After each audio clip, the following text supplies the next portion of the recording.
Hello, Feeling Me Cat here. Welcome to what's probably going to be a very difficult episode of Let's Play Final Fantasy VI Advance. My main problem is if any of my characters get turned into an imp, then they're going to be stuck that way. Fortunately, the Coco creature, which is the one that turns them into an imp, sometimes turns them back again by using the same attack a second time. And I also have one smoke bomb, which lets me run from battle.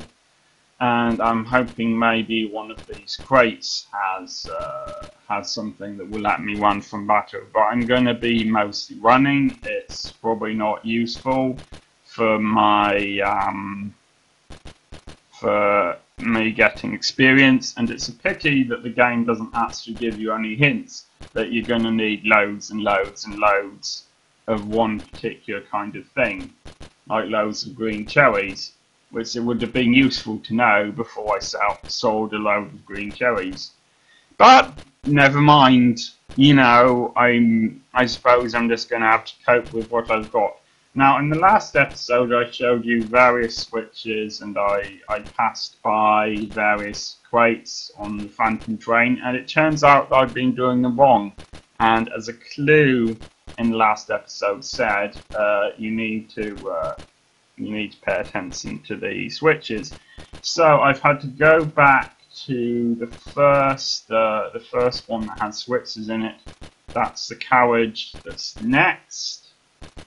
That's one to the left of the carriage with the save point in it. The one where we briefly saw the Thou guy in front of it. That's the carriage that we're in now. And yeah, as a final thing to boost evasiveness, I've given Edgar prayer beads. So yeah, we're in that carriage now, and you pull this once, and that stops that crate just over there from us being able to get it. So the switches reset themselves after a while. So what we need to do is quickly run, make our way there, and hopefully the timer doesn't continue whilst we're being attacked by enemies. And well, this is unfortunate, but I'm just going to have to wait, and the next time I have a chance to fight Coco, I will have to fight her, or it, I guess. Well, this isn't a Coco, and I suppose there's a slight chance that these things will restore me to not being an imp. I doubt it. But yeah, I'm probably going to fail in this episode a lot and have to redo a lot of things, and that's going to make some of the editing complicated, and I apologise for that. But that's what happens.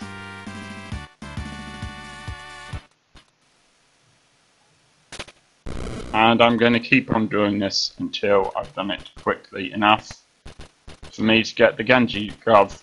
And there we go. I am using a strategy guide for this, by the way. Okay, and we're looking for something I missed last time, because you can see that does that. But the last time I missed getting this crate. And what you do with a weird lump of metal, because this is what you should always do really when you find a weird lump of metal, is to put it inside a moving box. Who wouldn't? Now, we really need to fight these guys because you can't run when you're surrounded. And besides, that happened, which is very helpful. So, and I was just looking for... I pressed the wrong switch there, the wrong button, never mind. I suppose I could try rune it, although it doesn't actually seem to do much good in regard to me not getting turned into an imp.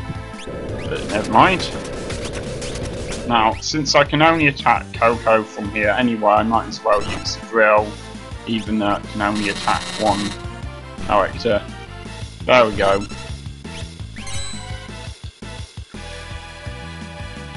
I am in serious trouble. I know I've already said that, but I am. Anyway, I'm probably going to skip some battles.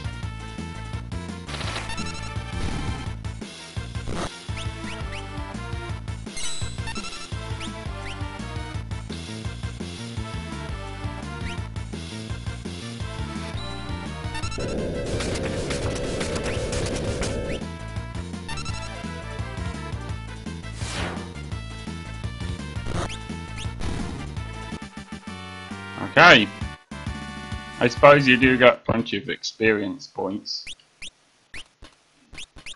I run out of eye drops eventually.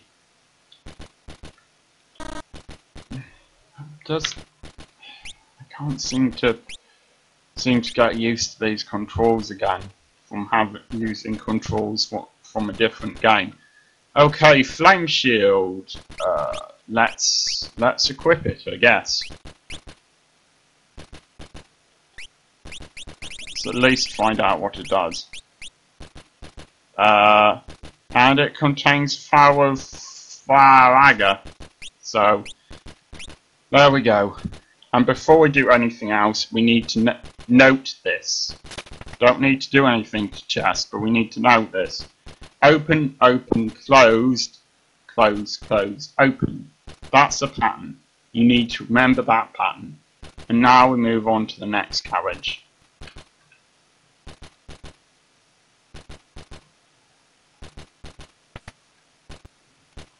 Alright, so first thing we have to do is open these two crates. Ice shield, it's just a shield with the power to use ice attacks basically. And in a minute we're gonna flick these switches.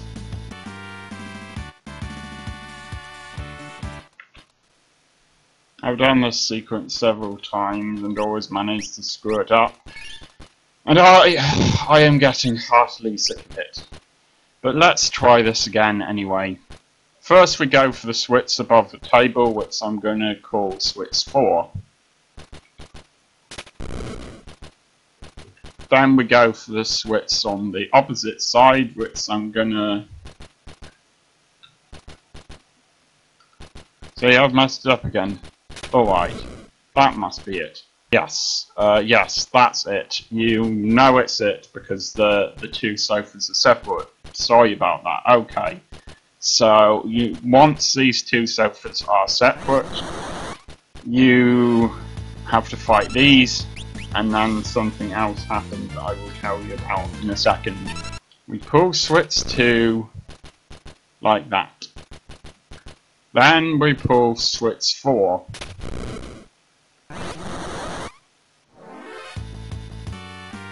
By the way, in case you're wondering if this is going to be a massive pain for me to edit, because I've gone through this sequence so many times and I'll have no idea when I'm editing whether I'm showing off, whether I'm meant to be showing off a sequence because I've got it right, or editing it out because I've got it wrong, I want you to know that yes, due to how many times I've been forced to do this, it is going to be a massive pain to edit it. Anyway, let's move on. Now we go and pull switch 3. Now we pull switch 2. Must be quite a hard life being an imp. You can't use magic, you keep on being blown away by weird creatures. You keep on being turned into a human every time someone uses imp on you. You know, if you're a naturally occurring imp, it must be very irritating. Anyway, unless we pull a second time. I don't know why we do it twice, but never mind. And then it should be this.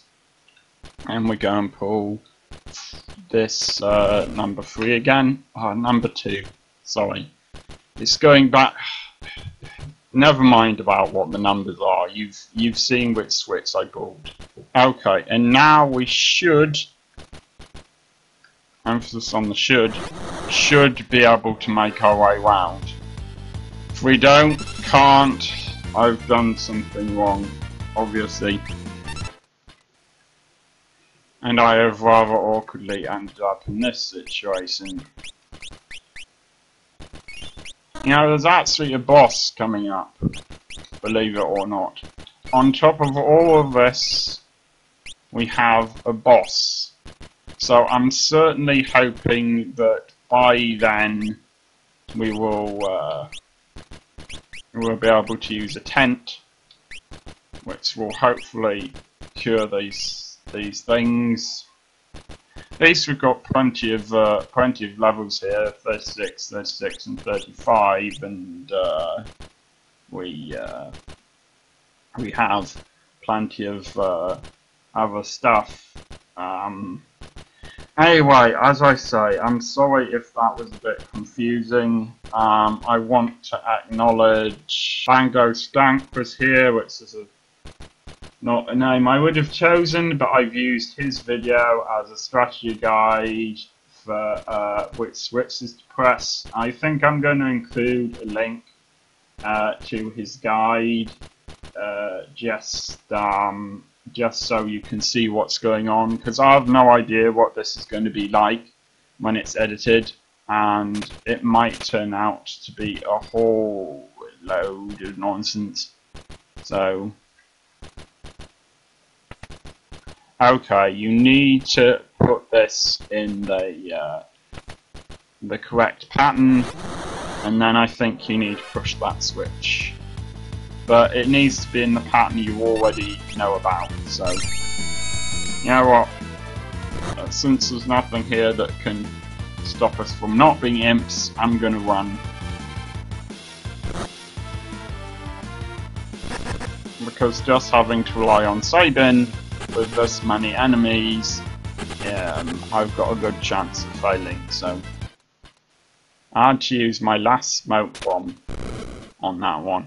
But yes, when that happens, it means you've got it right. And we still can't use a tent. But never mind. I'm going to have to hope that he knows magic. Yes. Because otherwise there was no way to cure him. Basically. That should do it. Now, I don't know how far I'm going to go on this, because I've cut a heck of a lot of stuff out, and I don't know how long this episode is. I would like to get somewhere useful, but I don't know where that's going to end up being, so we'll see.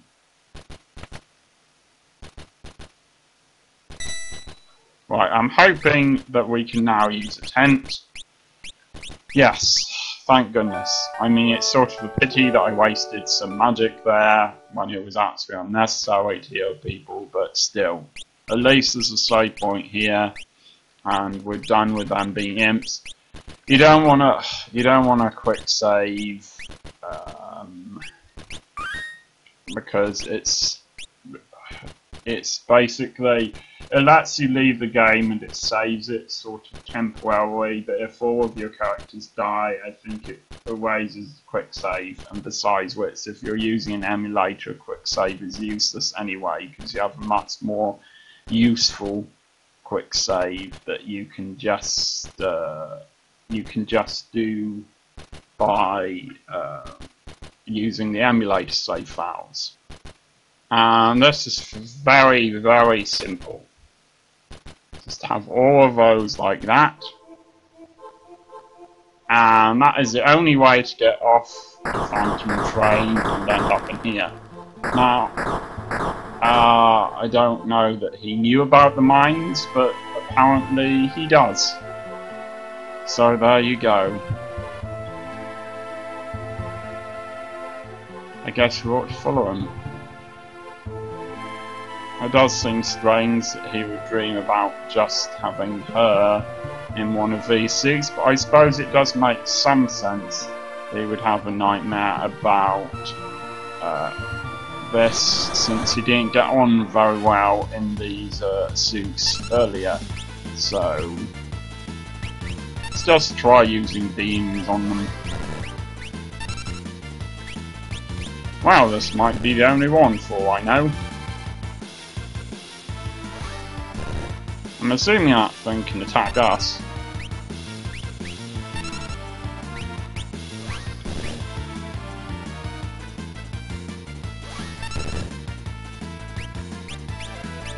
Doesn't seem to make much difference if it's being used.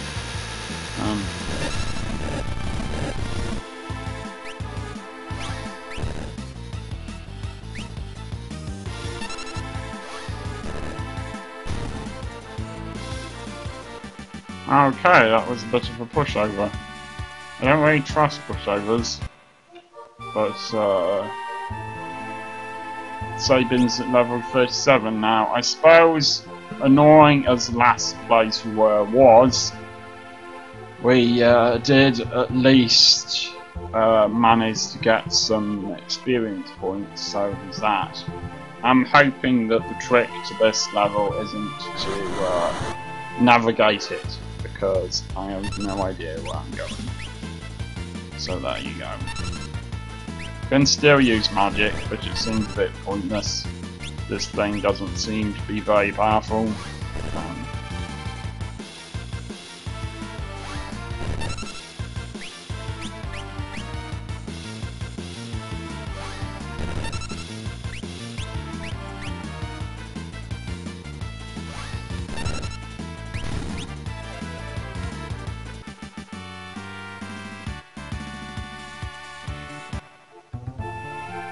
Hey, 2 places to go, I guess.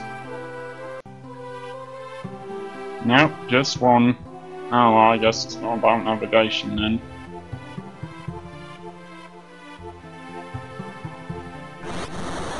Then again, this does seem to be leading us round and round. I'm not sure, I could be wrong. We'll see.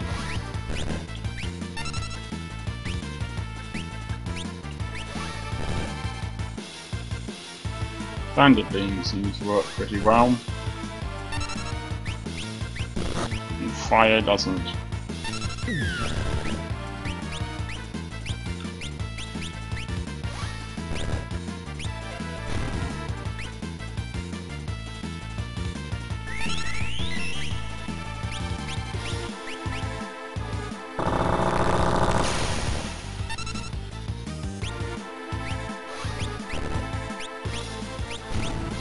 Hoping I could get all of them healed at the same time, but I'm not sure that's possible. Right. Well, I think once I'm done in the spine, then I'm going to end the episode.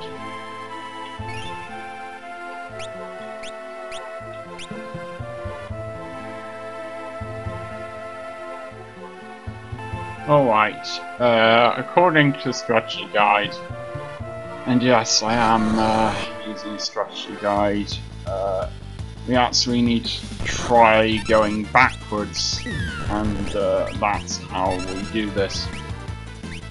So...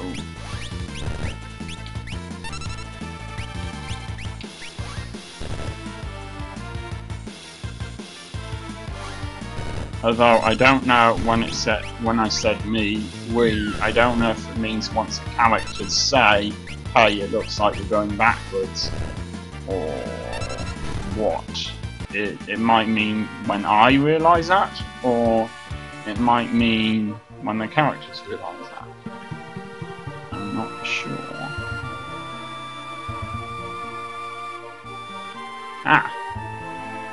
Oh. This giant machine is going to cross this rickety bridge. Ah well.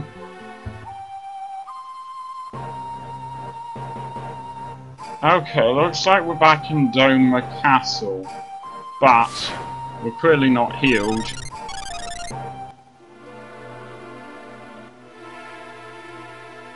I'm trying.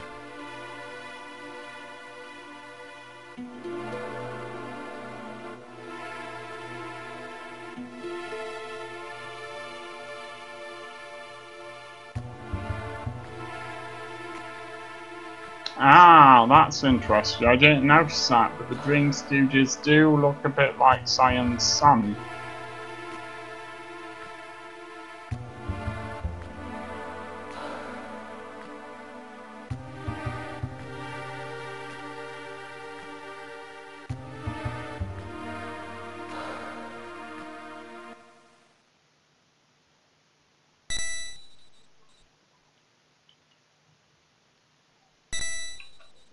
Now, what the heck? Use another tent again. I don't know when the next time I'm going to get a chance is. Well, this has been long, but fortunately it should nearly be over. But I am going to end the episode there. I will see you next time.